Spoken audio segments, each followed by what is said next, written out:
Thanks for staying with us. A viral video shared online shows students of school using stones to break their phones after allegedly being ordered to do so by the Parent Association of the school. According to the report, the students were being punished for poor academic performance. What are your thoughts on this? We've heard the story over and over again. We've seen a few, maybe not like as dramatic as this one, where the video showed, okay, that's the video showing where they were actually having to smash the phones. But people are saying the phone as a distraction. You can join the conversation by calling us on 081-07641-679 or 090-241-67440, or you can tweet to us at TVC, connect #YourView on TVC, or join our streaming. We're live right now on YouTube, and you can comment beneath our video on YouTube. We would love to read your opinion on the video we just showed, where I can't, like, the PTA where the parents were the ones standing in guard. This first cost money. The what part of me is wondering what's going on. PTA, Parents Teachers Association. Good. Wow. No. Who wants to dive in? Okay. No. Okay, I'll dive in. Anyway, so first of all, Parents Teachers Association, for me, it meant that this was a conversation that was had. Parents sat down, teachers sat down, and they gave they spoke to each other about the children, and they came to a conclusion on how they wanted to deal with it. Did I find it a bit dramatic? I did. But sometimes with children, you need to do something as dramatic as this. Because it was already approved by both parents and teachers, it was fine. This is fine by me. I think for them, it's beyond just saying stop. It's, sometimes when you do something as dramatic as that, it sticks with the children forever. And I think that's what they're going to do. Now, we have had this conversation concerning mobile phone use with children and students, and, different people have said different things. But I've always maintained that I don't think that it is helpful for our children. In fact, I remember one of the meetings we had in my child's school. The head, the principal, was mentioned specifically how she thought that this phone use was affecting the grades for the children. She says that they were able to, compare previous years and a few years now, and the grades have dropped drastically, and they can tell that it has a lot to do with the time that children are spending on the phone. So it's not even just about spending the hours that you spend on the phone. Is that what happens with the phone is, first of all, it's been created to be addictive. And it's been created in such a way that you're constantly in need of something, new information that keeps you, it keeps you engaged. And that sort of short time attention span, now you take that to schoolwork. You're unable to give schoolwork the attention that it needs. You're unable to engage in schoolwork because your mind, your brain, everything is with that other one that gives you quick satisfaction. So many people, and it's not just a Nigerian thing, across the world, they have agreed that there is a direct negative impact of mobile phone use on grades. So I'm happy that these parents and teachers sat down and determined what was right for their children and made it not only, something that is said by word of mouth, but created a whole event around it. And I hope that the children will also learn, that this is for their good. But well done to these parents. They took parents and teachers, they took a major step, Yeah, so for me, I think that breaking the phones is not actually the solution to the problems, actually. Because that's money they used to buy that phone. There will have been other measures. Maybe, for example, they will have been seized, or maybe given to people who need the phones. Maybe just seize it, get it from the child, take the child to, maybe on the street or something, just hand over the phone, format the phone, and then hand over the phone, give it to somebody, or take with the charger, give it out for free, if you really do not want the child to use the phone. And I have a problem with the fact that these days, let's accept that technology has come to stay. Now, what do? We put laws. Okay, so before you come into the school, search the students. Search the students before they go into schools to make sure that they don't go in with their phones, because that's time for learning. Make sure that they don't go in with their phones, and if they do, there should be punishment for them. But you see, like a school that I know, they make sure that the kids come in with transparent bags. So when you are coming, the bag is transparent. So they are looking through into the bag and everything, and then, checking the kids and all before they go into the school. Because, of course, phones, they are distraction, but at the same time, they learn with these phones. They learn a lot of things using the phones and all. And again, another thing, peer pressure. I can't give my child a phone, and then, another parent does not give their child a phone and everything. So there's that, you hear the children, they come, they tell you, mommy, my friend has a phone, they are communicating after school and all of that, and they can't even communicate. Sometimes they even send assignments. They send assignments, and sometimes they even discuss, they have group discussions on the phone as well. Oh, so I wish it was just regulations, I think we should just have laws, both from the parents and the teachers. We should have laws that could help these children. What was your... Because this is a traumatic... As a parent, yeah. I know what it is to, to deal with an addiction to phones. So I was successful with my daughter. My nieces have phones. They call my daughter on my phone. Her friends have phones. They call my daughter on her dad's phone. Not until she's 18, she cannot have a phone. 18, you know. No, 18. That's the rule in my own house. Good. Me, I could not retouch my hair till I was 16 and my WAEC result was in my hand. If I did not pass, I would have waited another year to retouch my hair. 16. No, I'm just saying, certain privileges you earn. Yeah. Used to beg that you can do makeup now when you got admission. So, me too, I've decided to do, but I successfully did it with my daughter. I'm struggling with my son. Because both of them, what I did is that when they are learning to speak, their phonics and reading, and I get a tab, I use these educational apps to teach them. It worked well for my daughter. When I did it for my son, the boy found a way to another content. So we did some classes on YouTube. He loves the tab, and I see the addiction. So first year, term results can be amazing, but if you leave it, you see the third term result, you will see the effects of the tabs on it. So he's someone who likes to study the galaxy, the planets, and all of that. From there, he has found one cartoon on such a thing, on tech and all of that, coding, and he will be there affecting his academics. And I see how, as Miriam, it's like a drug on them. If you take it, you seize it, and it's still available. In fact, yes, I use it to say, okay, do this, and you get the tab. But as soon as they get the tab, you take it back within an hour, they cannot function. It's so addictive. So if at that age we're struggling, imagine when the child has a sense of, being as a teenager in secondary school, you will have a full day. And they say the day we see evil, that's the day we cure evil. If these parents had taken those phones and seized them, some kids will find their way. Kids have this manipulative power of, they will find their way to get it. I was at my daughter's hostel, school, no gree phone. No. It is banned in their school. One afternoon, she calls me, it's a boarding school, and there are day students who mix with them during the day, a number. And I said, before I picked the number, I was like, whose number is this? See, this is your story. Yes. It's better we collect that story in full detail after the break. Welcome back, and thanks for staying with us. So we're discussing the viral video of a secondary school that in a very dramatic display, used stones to smash their phones in the presence of teachers. On the instruction of the PTA, obviously there was an agreement therein, and you've all had conversation. You were going to share a story about so your my daughter. daughter's school, no phones were allowed. But one time she had an issue. She called me on the phone during daytime. That belongs to who? I was like, where did you get the phone? She said, a classmate brings the phone. And they all know in the class, and she's happy that will to happen. borrow it and that mommy's number. I said, you are not allowed to call me. So I told her, take the phone, as if I wanted to address what she said to the principal. And I mentioned, and I reported the phone. Yes. And I said, I'll see you over the weekend if it was urgent. I went to see her, and I insisted on it. I took it up with the school. One time I also visited the hostel. The entire hostel were on a laptop.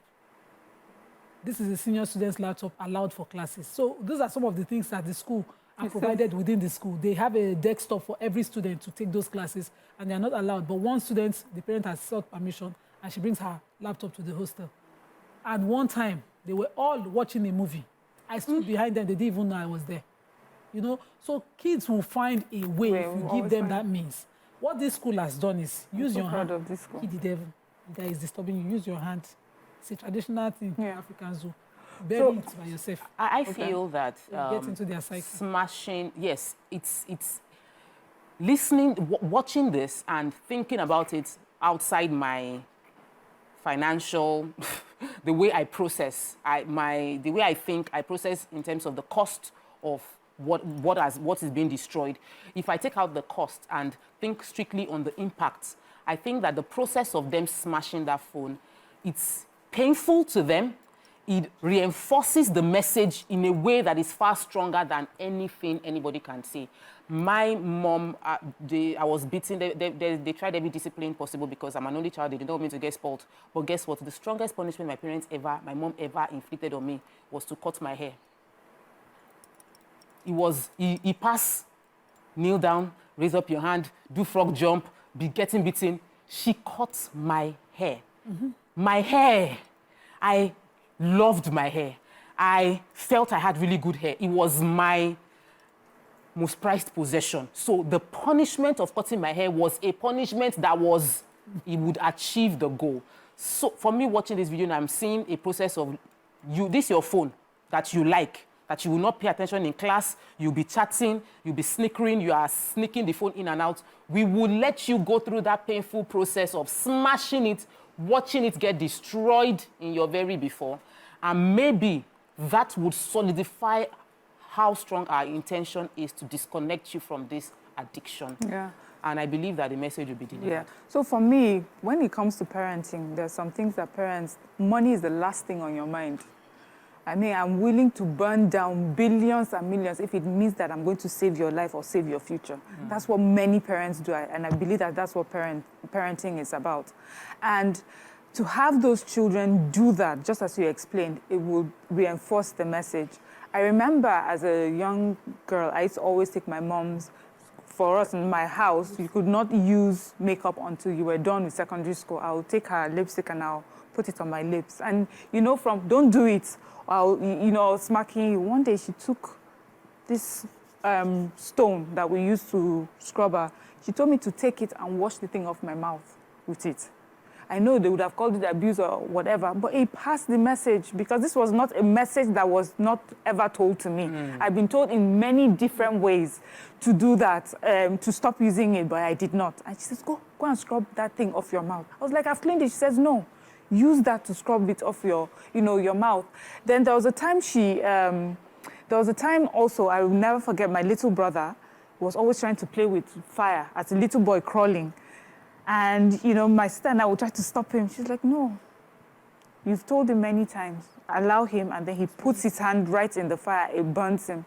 So for me, I think that is the same system, the same mindset behind this sort of thing. I'm so proud of the parents and teachers that decided to do this because I know of situations where parents will be on one end and teachers will be on the other end, and the children that they are meant to protect are not protected because the parents and teachers are disagreeing. These groups of people did what was best for the children, put the children first, and kudos to them. Smashing the phone, though. Let me take Yakub. I love it. Let me take Yakub. I think they can seize it, dash it to somebody, give it away. No. It's a phone. Yes. Many people don't even have money to buy it. It's material things. It's not worth their life, their future. That's what they are also trying to tell them. You see all this material, I will throw them away. It means nothing. You are more important to me. After all, it's their money that they used to. It's their money that they used to buy the phone. Yakub has called in. Good morning, Mr. Yakub. Welcome to the show. Yeah, good morning, sir, and good morning to all of you. Mr. Anima, good morning, ma'am. To me, yes, the phone has been smashed, but I'm of opinion that they ought not to do that. You know why? Smash that phone in that kind of scenario does not stop these little children. I go with the opinion of Awa, if I don't make a mistake. No, her name is Ramatu. Ramatu. So, because I think they can fix this phone and then let these children know that your performance will determine how maybe you get this phone back in the next 18 years of yours. If you leave the secondary school and then you come out with a very good grade, I'm going to give you. Let me tell you this. You see, this phone, first and foremost, they use cash. They use money to buy this phone. If you seize this phone, you can even seize this phone to the extent that these little late children, they cannot have access to it. In fact, you can also take this phone and dash it out. Because as you smash this phone, there's some other people need this phone for their businesses, but they cannot afford it. Why can't you give those guys Let them know that this phone has been dashed out and it has been dashed out forever. You cannot get it. You cannot get in touch with it again. So it can be better than smash the phone. Wow. You see one little lady, as was smacked that phone, he first take her hand, cover the face, say, hey, this phone I'm smashed. Why my mother could not even dash my elder brother or dash my relative? You see, those are the things. They all not to smash it. That's my own opinion, personally. That's it. Thank you, Yakub, for your opinion. I started by saying that for me, it's a waste. And the waste is also reflective in our culture, where there's been stories of when they found out that a building was being used for either money rituals or the building was being used for children. Demolish, kidnapping. And then they kidnapping. They demolished the house. The house can be, you convert the house and use it for orphanages or use it as a school. Never. There are things you can use that house to do rather than destroy it. I think it might also be the mindset that causes people to destroy buildings. Maybe I don't like the government, let me break the government house. Or my teacher did something bad, let me do something bad to the teacher. I'm just, I might be overgeneralizing. Okay, but I feel like Ramon. destruction might be I a way think- of us driving home a point. Okay, so like I said, the technology that has come now, it's just a wake-up call for we parents. We have to put in more. We have to do more. We have to do more coming from parenting and all. I don't think smashing the phone is the right thing to do, actually. But like I said, we seize the phone and even give it out. It will also be a lesson to them. They know that they are not going to have the phone. But this case now, like for example, like what Nima said, that her daughter had, she called and all Somebody of that. had a phone. Do you know that they have been, these people, they bring the phone, they have been watching things with that phone before she even called you. Obviously. So even after you must have made that call, they are still going to use, that girl is still going to bring that phone to the girl because they are different parenting. This mother is okay with her child having a phone. You are not okay with your child having the phone. Your child will cling to those people. That's where it's collective. This is the PTA. Yes. These are all parents and all teachers of the teachers. school Let me agreeing on take the something. call So that's why it's Alhaji different. Kunle before, yeah. Alhaji Kunle has called in from Agege. Welcome to the show. Good morning. Yeah, good morning, my Yes, dear sir. sister. Well, I want to look at this issue very differently. Okay. And I support the idea of smashing the phone. And why is that? Well, the message, the proper message that was to be passed would not have been properly passed if the phones were not smashed. If they were there shout or something, in fact, there was a situation. I'm talking from a personal experience now. My own daughter. While the school called us to the school to say that, well, her grades are not really up to the mark and all of that. She was too much with the phone and wasting her time on the phone and all of that. At the school PTA, I suggested that the phones be taken and confiscated, kind of, with the purpose of smashing the phone. That was my suggestion. Though it wasn't really taken, but when they said we should not allow the child to bring the phone to school again. Okay, fine. I seized the phone, gave the phone to the mother. These daughters, these children, they have a way of communicating things done through their mother. But the mother, she went in there, begged and all of that.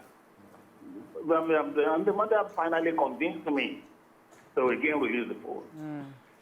But when the same situation arose, I had to completely, and in fact, I didn't even know where I threw the phone on. I didn't smash it, but I didn't know. To God be the glory. That really worked. The result of, our wife's result was out yesterday, and she did very well. If that decision had not been taken, the mistake we parents make is that we only give the phone. Oh, okay. Alhaji Kunle, thank you. I'm happy that the experience, at least we now have a story with the other side of what happens when they have less distraction. The truth is that distractions, like Mariam started by saying, scientifically, the phone constitutes distraction even for adults. Talk more of children. And the responsibility of a parent is to protect the children until they are able to decisively take adult-related actions.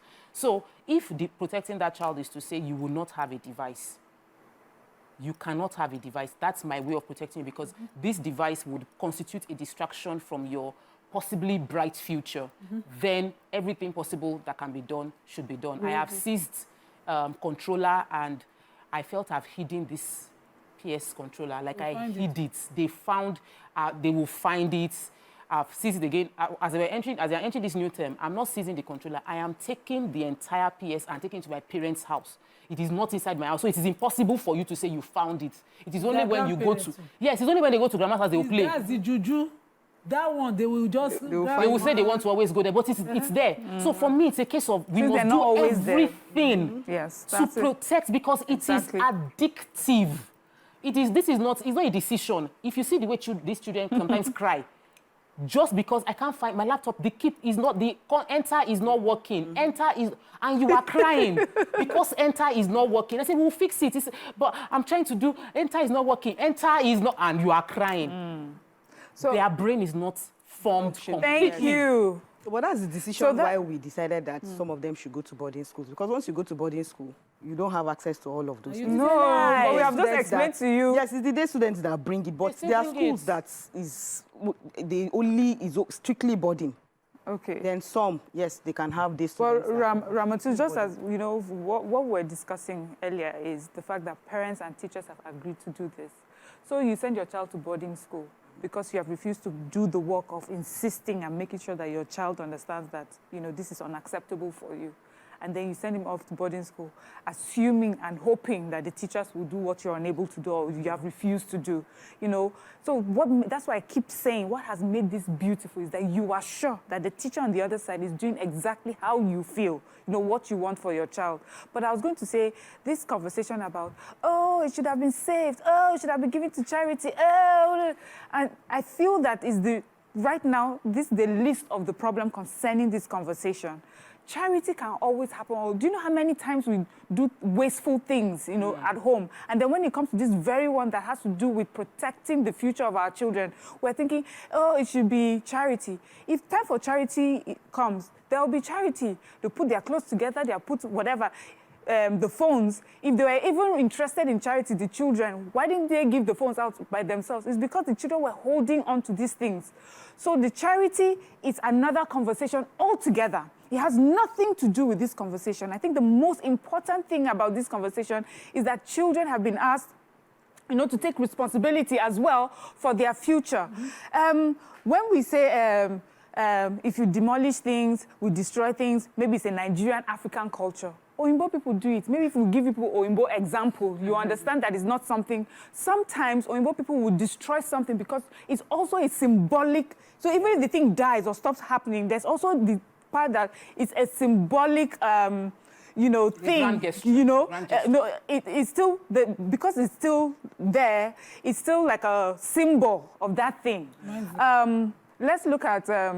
I'm taking us very far now. When, what's his name, was killed, that terrorist that bombed 9/11, not Saddam Hussein, Bin Laden. Oh, the reason why we don't know where he was buried is because there are some things that they have understood that can continue to be a symbol for something, becomes a shrine for something. So when you put this situation where you destroy the phone, you have broken down just even the symbol, you have sent a message that even the fact that this phone is not so important, too expensive for me to handle it properly. You know, as expensive as this phone is, I'm willing to destroy it. Sacrificing this for your own growth. It will cost me money. Even me. You know the same way they say, Pikin will not let him, mama. He's not sleeping. He's not sleeping. But also the other way around. Yeah, there are times that I've had to punish my son that I know that I was punishing myself as well. But I was willing to take that punishment because for his sake, wake up and do something. He refuses to wake up. Who is going to sit down and enforce that thing that he's supposed to do? Me. I'm going to sacrifice a lot of things so that he does that. There's so many things willing to, this is such a passionate thing for me. There's so many things I'm willing to sacrifice as long as I know that the end result will be better for my child. TV series I refuse to watch because I want them to be with me in the parlor so that, and I can't watch it because it is above their age grade. So I cannot do what I want to do because I would rather they stay with me and I'm able to see what they're doing. Dr. Ismail has called. I would like some psychologists to call to talk about the impact of this on the more mental, maybe traumatizing the children. I don't know. Dr. Ismail, welcome to the show. Good morning. Hello. Hello, I can hear you. Good morning. Awesome. We are live. Welcome to the show. Yeah, thank you very much. Good morning. I've listened to the contribution. Okay. Good morning. Good morning. Yeah. You have to listen to your phone.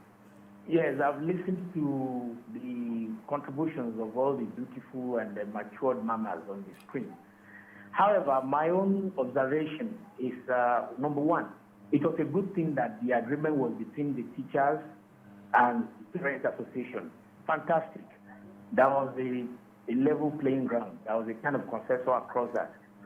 Then the punishment also, it's also good. Let them smash these things and send a kind of psychological remembrance of materialism as not really essential at this stage in their life. But I, as a strategic communication expert, I don't want to go with, documentation of that scenario. And then at the same time, making it available on the social media. It could be reported as a news, but videoing it and letting it go viral. Because one, that scenario can also send some rebellious, traumatic experience into the children, to some extent. Because you could see, if you watch the children smashing those things, there were a lot of different reactions. And those reactions, they come with different emotional understanding about why and how those phones are being destroyed.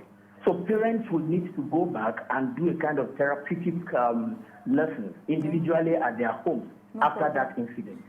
Otherwise, you may have a kind of long-time bitterness to contain. And that may also affect the psychological stabilization of the student to learn, especially if they are boarding students. So that's my own opinion. And I think after these punishment, there should be a kind of season of therapy, in kind of education, sensitization, and a kind of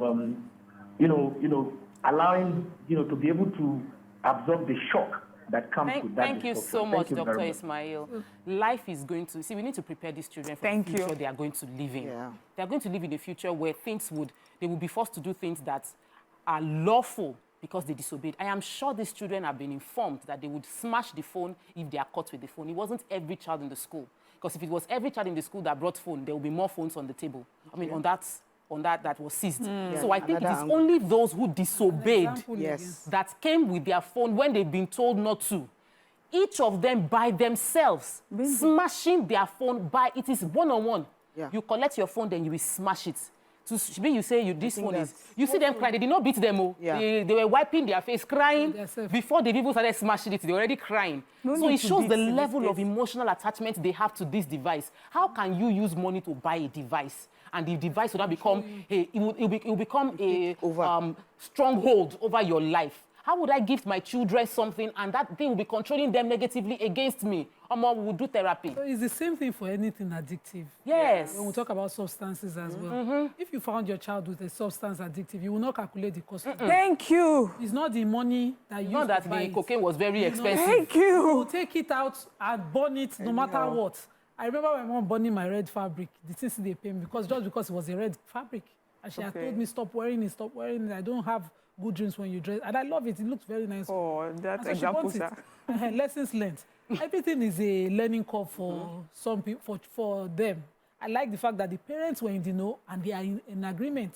What would have caused confusion? Parents saying, okay, we'll refund our cost.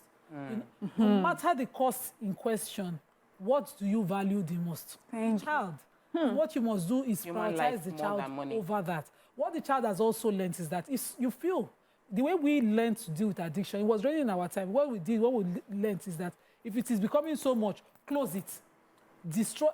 Kill that mentality one time. So if I see something that I see wants to take over control of me, I can't put myself over it. That thing has to go. No matter how it has to go. Whether burnt, destroyed, broken, anything, or thrown away, it has to go. leave my space so that I can, you know, then be in full control of myself. And that's what they've taught these children. We continue to look at the cost of phones as opposed to the child and the distraction and the cost of it. We had a caller who just called and mentioned that the year it was taken, the child did better. Yeah. You know, so give your child that, okay, you deserve a phone like your mates, but you will earn it in my house, which is what I tell my children. No matter where we visit, they will go and look at the friend's phone, my niece's phone. I say, Mommy, Nima has a phone. And the mommy even allow it. We will listen to, that's your business. Exactly. In my house, you will earn the right to a phone. And that's how it's going to be. Let me take Ade's call. Ade has called in from London. Welcome to the show. Good morning. Good morning, ladies. How are you today? Very well, Fine, thank you. sir. Yes, personally, I'm totally against what happened. Destroying their phone, what they bought. It, to me, my own view, is a primitive idea. They're exposing their daughters to danger. Oh. Instead of, they should have seized the phone and keep it at home and control how they use it in their presence. Now they have exposed those girls. Another boy will just call them, say, come and use my phone before you get home. Come to my room. I will show you, I'll come and do what you want to do. I mean, it's dangerous. They will go because they are hungry to touch the phone. So they follow the boys to anywhere to check the phone and quickly go back home. Anything can happen then. So they have exposed their daughter to danger. So me, I don't support it at all. Wow. That's my own view about it. Different strokes for different folks. Yes. When we were little, TV was the thing. Yes. Some families did not have it. I'll tell you this story, and it's a real one. My family was the first to get us a color TV in the neighborhood where I lived. My dad just came back from my papa that day. They were opening container. He bought a color TV with the DVD player, everything. This cassette player. Bought it and he came home. I was about 7. And he put it in the parlor. My uncles, 11 of them, I'm calling you people out on live TV, living in my house. Thought, okay, they've gotten a way to enjoy themselves. My father bought TV for us, his children, but he had not bought the film that we will use it to watch. So he went to work the very next day and came back home. And we were seated in between my uncles and they were watching an adult movie. My father just carried the TV like that all the way out. Another neighbor said, oh, I want it. That one was driving past. My father said, carry it, everything. Any day you have the money, bring it. Come and spoil my children. When we grew up and earned the right to TV, there is no way I want to watch it in somebody's house. It's not a rule. If they call you 2-3 times, you didn't show, you're in trouble. You will check your child other ways. You have to. But I think that if ordinarily your child can be called to come and do something you are forbidden in your house in another house. People are different, and we must listen to all perspectives. Oh, I heard what he said. There might be trauma in that process of you smashing something that you really care about, and it might enforce a level of maybe hatred or that resentment. Resentment against your parents for making you do that, something you really care about, which is why it is important that we also put it out there that you must talk to your children consistently. After they smash that phone, tell them it is because I love you. It's because you deserve a better future. It is because I want you to grow and pass your exams. Well, because I want you to excel. And you are saying it over and over again and putting the right perspective to the experience that was painful that they had. They might still not get it later in future. But that's what I'm going to say. You're going to say all that, and they may still not get it. Okay, so but you have to be willing. So I always say that I'm willing to be the parent that is seen as the most wicked woman in the world, the worst thing that's ever happened to me, blah, blah, blah, because I know that in a few years, some years to come, you'll be sitting there and you'll be thanking God that I took the stance that I took. And I think parents do, that is also another thing that parenting is about. It's not about being the most loved or the most friendly mommy or parent. It's the fact that I put my love for you, my thought of good for you above how much you like me, how much you think I'm nice or whatever. In the end, as long as your life turns around, in fact, I tell my children this specifically. I said, I'm not even asking for you to thank me in the future. My thank would be that in the future, you're living life as a well-adjusted human being. I don't even need you to come back and say to me, you know, Mommy, you were right. I don't need that. I'm willing to take the sacrifice of being all the things that you think I am the worst mother, I'm the worst everything. That is enough for me as long as when you're an adult, you're living a well-adjusted life and that you're happy.